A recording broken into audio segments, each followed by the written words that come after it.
تعرف في وجوههم نضرة النعيم يسقون من رحيق مختوم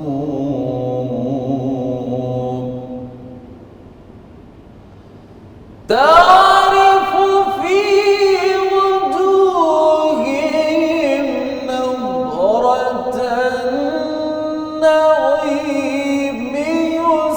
يسقون من رحيق مختوم تعرف في وجوههم نضرة النعيم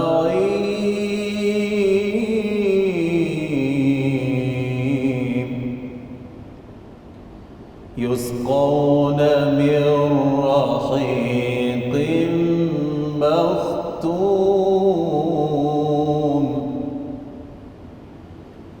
يسقون من رحيق مختوم ختامه مسك وفي ذلك فليتنافس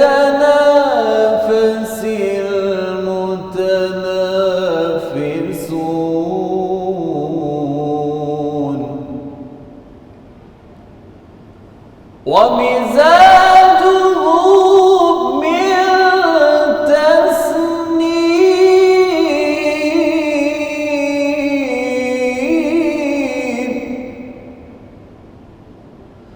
عينا يشرب بها المقربون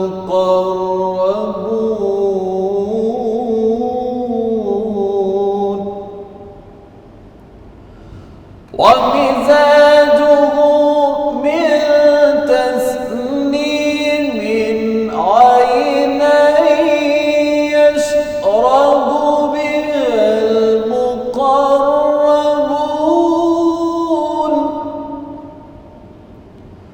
ومزاجه من تسنيم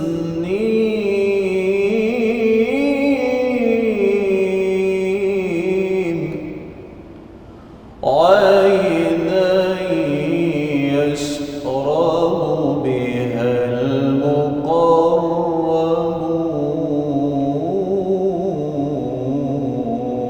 المقربون صدق الله العلي